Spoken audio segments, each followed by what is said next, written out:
Over the course of the years, I have been doing my research along ley lines and finding the precisely and geometrically placed infrastructure on them, as well as researching places viewers have suggested. I have come to view the layout of the Earth's original advanced civilization and its great cities as a circuit board that collected, generated, and transmitted perpetual free energy that powered a worldwide energy grid. I have also found evidence in this process for its deliberate destruction through the energy grid, and who was responsible for building the new world on the ruins of the old world and bringing us the world we live in today. In this video, I'm going to be bringing forward research I have done in the past on the city of Toronto in the province of Ontario in Canada and the city of Baltimore in Maryland in the United States to provide a direct comparison between these two cities. My name is Michelle Gibson.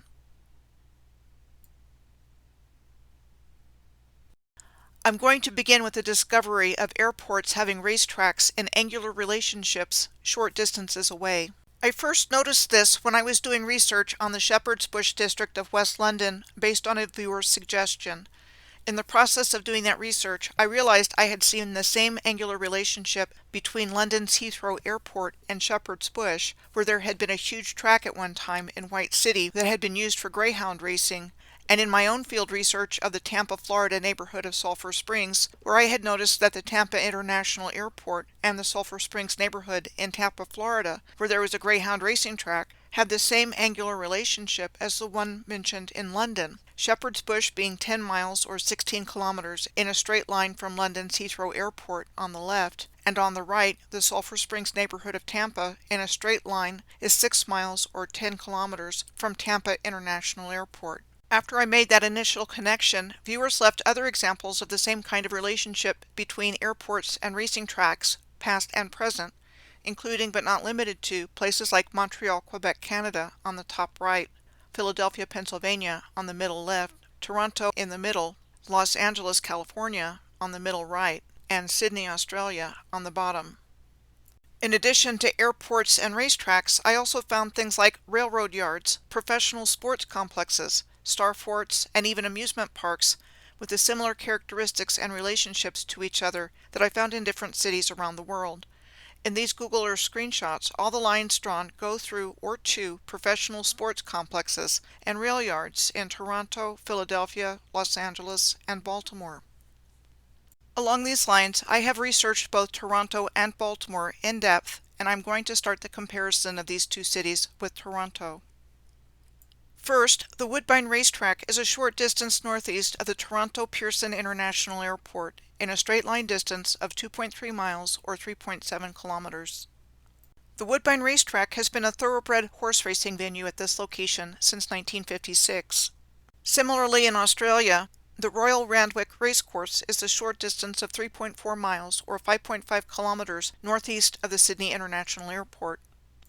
The first race at Randwick was held in 1833 and in the present day is the host of racing championships with millions of dollars in prize money.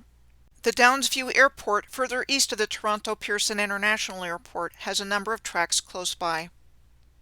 And the Billy Bishop Toronto City Airport on Toronto Island has a track located northeast of it in a line that crosses through the real estate containing the CN Tower, Rogers Centre, and Roundhouse Park, and downtown Toronto.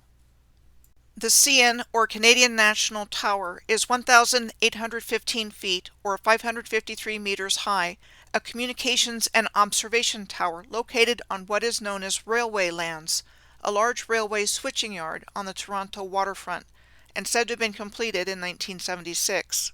Roundhouse Park, next to the CN Tower, was the location of the John Street Roundhouse, said to have been built in 1929 to maintain Canadian Pacific Railway trains during the golden age of railways, where maintenance teams worked on as many as 32 trains at a time.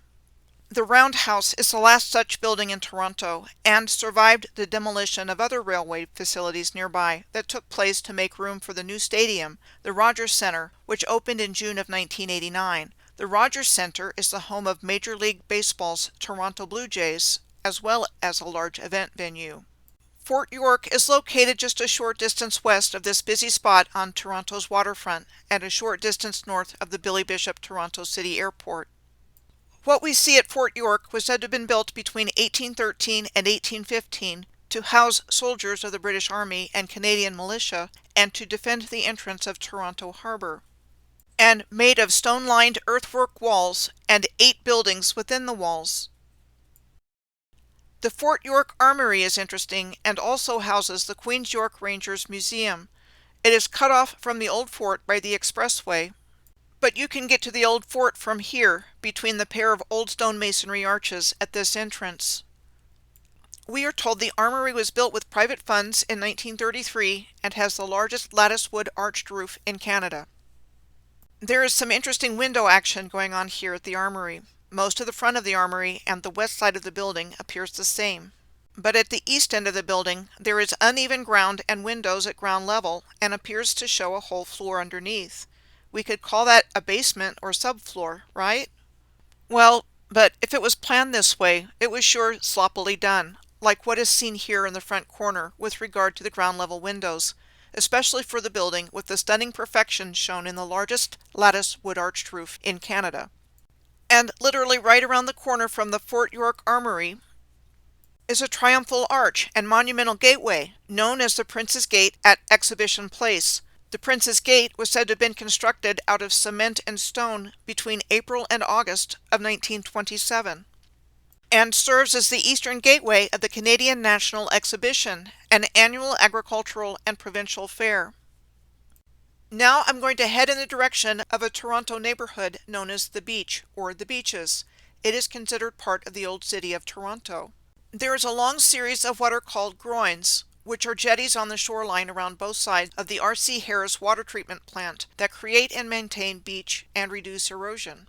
The groins on either side of the R.C. Harris water treatment plant reminded me in appearance of the ones in front of Fort Clinch, a star fort on Amelia Island on North Florida's Atlantic coast near the state's border with Georgia. There were historically several amusement parks here, the only pictorially documented one being the Scarborough Beach Park, in operation from 1907 until 1925, when apparently the owner of the park, the Toronto Railway Company, locked the gates to the property. Eventually, the Scarborough Beach Park property was sold to a company which removed the rides and buildings and replaced the land with housing. The Victoria Park Amusement Park, said to have been in operation from 1878 to 1906, would have been right about where the X is at the intersection of Queen Street and Victoria Park Avenue. The R.C. Harris Water Treatment Plant Complex is located right next to where the Victoria Park Amusement Park was located. I'm going to postulate that the original purpose of this complex was the Star Fort. Here's why I think that. First, Star Forts had many different shapes. Most have pointed bastions, but some have round bastions, or a different shape altogether. And where I find one, there's at least one more in the vicinity to be found. Here's the example in Puebla, Mexico, of Fort Guadalupe with the pointed bastions, and Fort Loreto with round bastions. This is a photo of one of the round bastions at the R.C. Harris Water Treatment Plant, and cut and shaped stone blocks with straight edges in the foreground. Here's the geographic relationship of the locations of Fort York and the R.C. Harris Water Treatment Plant. We are not given any other explanation in our historical narrative, so we typically don't ask questions about how they got this way. Like the buildings of Fort York, the R.C. Harris Water Treatment Plant is built on top of earthworks. And the brick masonry here is massive, sophisticated, and intricate. It's even a popular spot in Toronto for engagement picture photo shoots. It is definitely quite impressive on the inside as well. This megalithic stone wall runs parallel to Queen Street at the front boundary of the complex, with the Neville Street Loop for the Queen Street streetcar line, the eastern terminus of Toronto's longest streetcar route, just off the northwest corner of the R.C. Harris complex. Here's what we are told about the R.C. Harris Water Treatment Plant.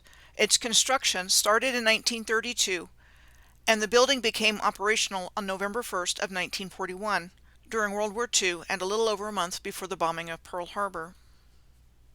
It was named after the longtime Commissioner of Toronto's Public Works, Roland Caldwell, or R.C. Harris, overseer of the construction project. Next, I'm going to look at some places in downtown Toronto. First, Nathan Phillips Square. Nathan Phillips Square is an urban plaza in Toronto, with the old City Hall directly to the east of it, said to have been built between 1889 and 1899. The new City Hall on the north side of Nathan Phillips Square, with construction between 1961 and 1965. The Osgood Hall just to the west of the square, which serves currently as an office building and courthouse. It was said to have been built between 1829 and 1832 as a law school. The Toronto Peace Garden today is situated in the northwest corner of Nathan Phillips Square.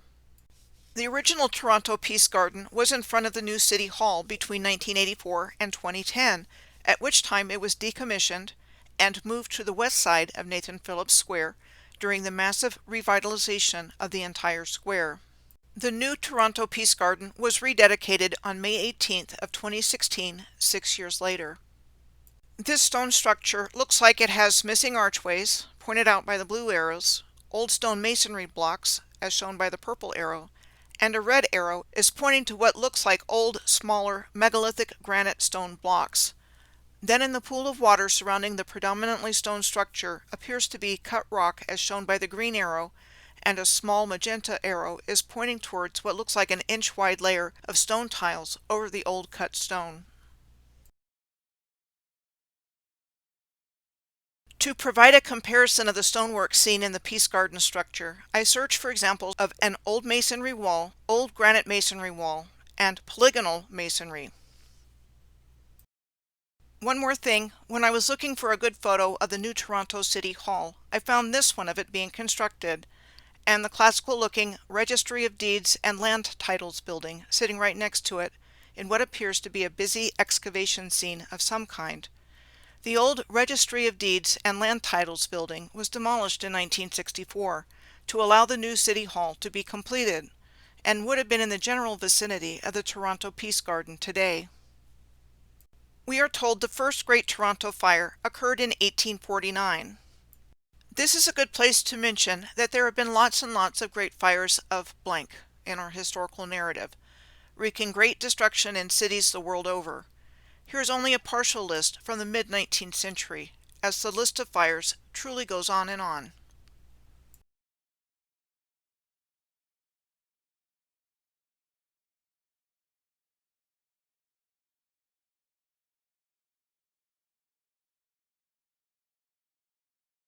The 1849 Toronto Fire was also known as the Cathedral Fire, and was the first major fire in the history of Toronto, with much of the business core of the city being wiped out, including the predecessor of the St. James Cathedral, home of the oldest congregation in the city according to what we are told. The St. James Cathedral was said to have been rebuilt starting in 1850 and opening to the public in 1853. This is a depiction of the 1831 City Hall and Market Building at King and Front Street, now Nelson Street, said to have been destroyed in the 1849 Toronto Fire and torn down, and was said to have been rebuilt in 1850 and called St. Lawrence Hall, a meeting hall in a north-south orientation, and the first to be known as the St. Lawrence Market.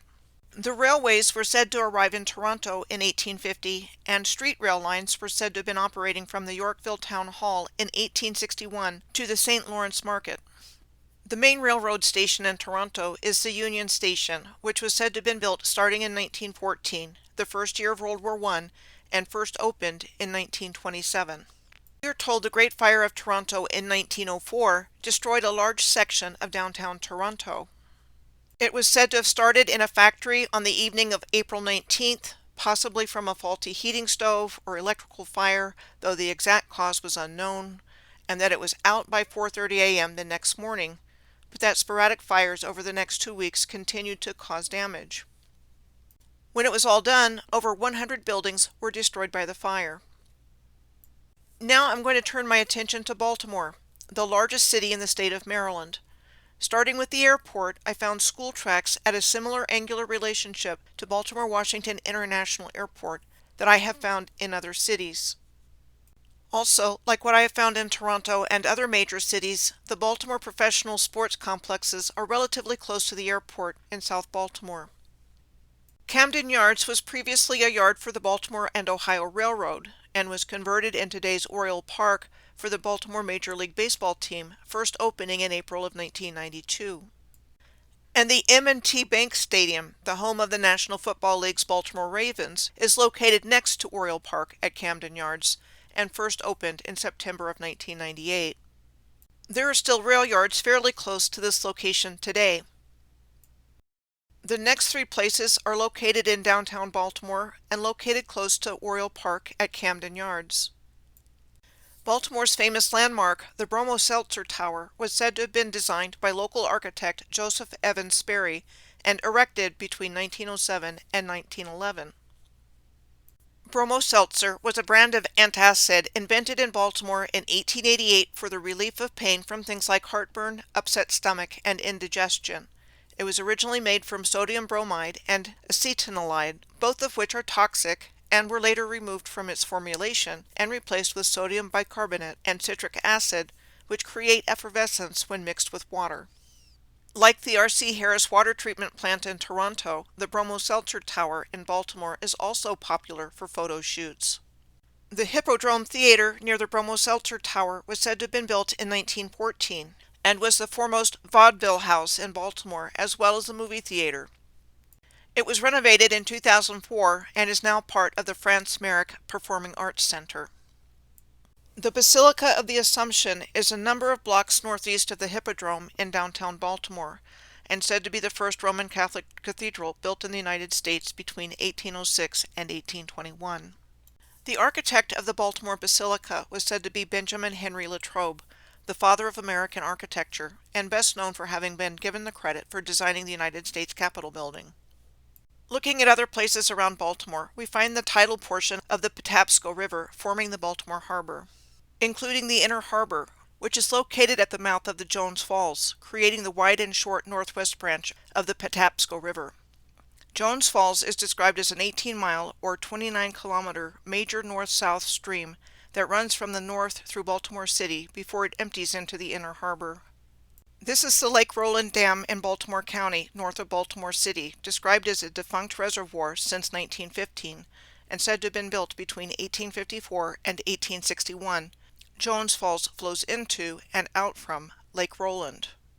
They sure put an enormous amount of effort into building something that wasn't used for very long. Jones Falls skirts the eastern edge of Druid Hills Park, over which I-83 was built over top of and is known as the Jones Falls Expressway. I attended the University of Maryland, Baltimore County from 1986 to 1989, and I was shocked when I lived there to find out that the Jones Falls Expressway was literally built over Jones Falls, and this didn't sit well with me even then. This is Druid Lake, said to have been constructed in 1863, which was in the middle of the Civil War, and is called one of the country's largest earthen-dammed lakes. It served at one time as a reservoir for the Baltimore metropolitan area public water system. This structure is located at the southeast corner of Druid Lake and is actually called the Moorish Tower, but said to have been designed and built by George Frederick in 1870, and also sits on top of an earthwork. The tower itself is 30 feet or 9 meters high and is said to have marble walls.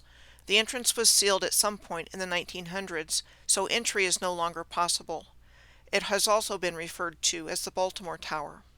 The Maryland Zoo, formerly the Baltimore Zoo, is in Druid Hill Park as well. It is said to be the third oldest zoo in the country, with construction starting in 1876. This is the old Elephant House, with its heavy masonry and porthole windows. This location is part of the elephant exhibit, with its big blocky rocks with flat faces and straight edges in the foreground, and the same blocky rocks at the penguin venue.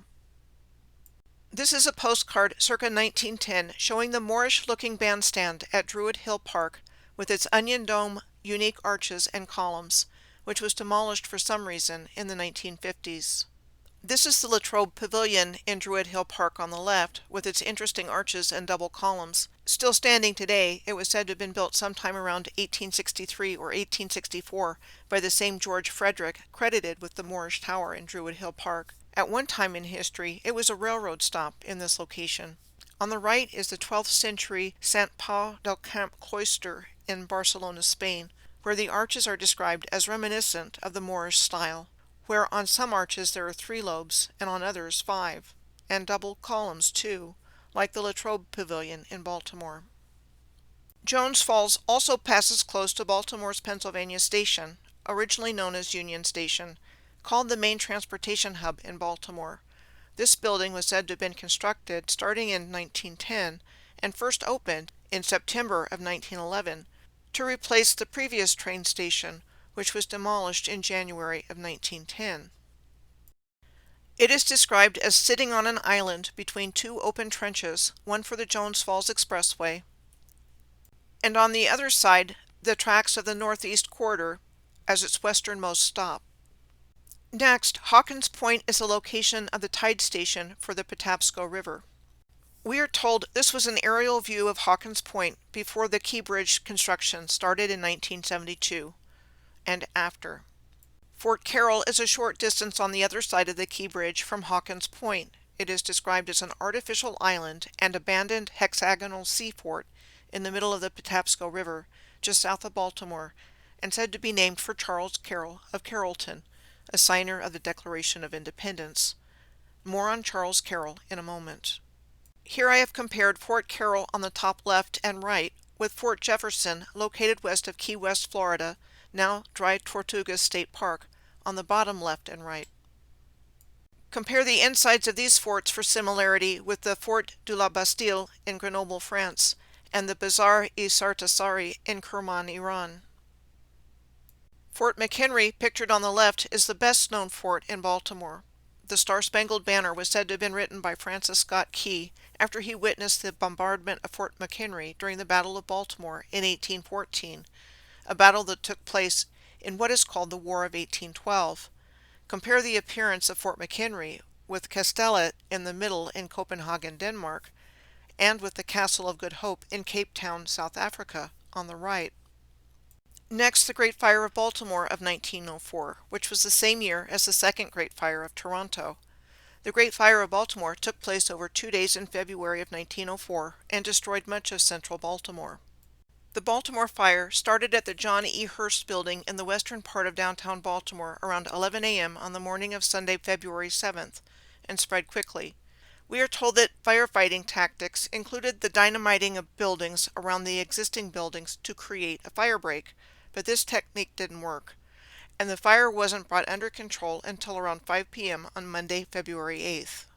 After burning for nearly 2 days, it left approximately 2,500 buildings either completely destroyed or severely damaged, and estimates ranging from $100 to $150 million in property loss. Now a little bit more about Charles Carroll as promised. Charles Carroll of Carrollton represents the state of Maryland in the National Statuary Hall. He was an Irish-American politician, planter, and the only Catholic signer of the Declaration of Independence. He was considered one of the founding fathers of the United States and was known as the first citizen of the American colonies. Charles Carroll was born in Annapolis in the English colony of Maryland in 1737 to the prominent landholding Irish Carroll family. Charles Carroll received a Jesuit education first in Maryland and finished in Europe. As a matter of fact, his first cousin was John Carroll, the first Catholic bishop in the United States and the founder of the Jesuit Georgetown University. When Charles Carroll returned to Maryland from Europe in 1765, his father granted him what became known as Carrollton Manor. He became not only one of the wealthiest men in Maryland, but of anywhere in the colonies, with his extensive agricultural estates, but also what are called a collection of colonial-era industrial buildings along the Patapsco River near what is now Elkridge, Maryland, and that he provided the capital to finance new enterprises on the western shore of the Chesapeake Bay. After retiring from public life in 1801, Carroll helped establish the Baltimore and Ohio Railroad, which was founded in 1827 and broke ground for the construction of its headquarters and America's first commercial railroad tracks on July 4th of 1828. This is where aspects of the influential Carroll family of Maryland and Charles Carroll's life and the history of the B&O Railroad intersect. Mount Clair is called the oldest colonial-era structure in Baltimore, Maryland, and was built on a Carroll family plantation starting in 1763 by Charles Carroll the barrister, a distant cousin of Charles Carroll of Carrollton. This is what we are told. The street grid of the city of Baltimore near Mount Clair began to grow and inch towards the southwest, with the dense development of streets and alleys of different styles of brick row houses by the 1820s. and there was competitive economic pressure with the opening of the Erie Canal to develop the Port of Baltimore and the accompanying transportation systems, like the Baltimore and Ohio Railroad with this new transportation technology from Great Britain, and the proposed Chesapeake and Ohio Canal, of which both projects broke ground on the same day, July 4th of 1828, and that there was an intense rivalry between the two. The Baltimore and Ohio Railroad Company was formed in 1827, of which Charles Carroll of Carrollton was one of its directors, and he was the one that had the honor of laying the first stone for the railroad at the ceremony after the celebratory festivities at the July 4th groundbreaking in 1828 near the Montclair Mansion. The Montclair Shops, of which this aerial photo is circa 1971, is the oldest railroad manufacturing complex in the United States, located on a portion of the Carroll family's Montclair estate, and the mansion left the family's ownership in 1840. Montclair Station was first said to have been erected in the 1830s, and the roundhouse in 1884, with the current Montclair Station building having been constructed in 1851. Today, the Baltimore and Ohio Railroad Museum, we are told the original Montclair passenger station, the first in the nation, was abandoned and was located where the parking lot is for the museum today. I'm going to end this video with these thoughts. After doing extensive research of the subjects I have brought up in this video, along with many other subjects, I have come to the conclusion that the Jesuits and other Catholic orders, including but not limited to the Franciscans, and the European Freemasons and other secret societies, including but not limited to the Oddfellows, were the primary architects and implementers of what needed to happen in order to cover up the existence of the original advanced civilization and all of its infrastructure and replace it with a new false narrative so we would have no idea of what came before. The same stories are repeated everywhere, not just the examples provided in the two main cities of Toronto and Baltimore in this video, with things like all the effort it would take to build infrastructure and then only using it for a short period of time, building architectural wonders in an incredibly short period of time, or during wartime or times of depression, and great fires destroying cities to the point of making them look like bombed out war zones. The list goes on and on. What we are told in our historical narrative to explain how and when everything came into existence just doesn't make any sense when held up under scrutiny, and I firmly believe we have been lied to about everything in our world.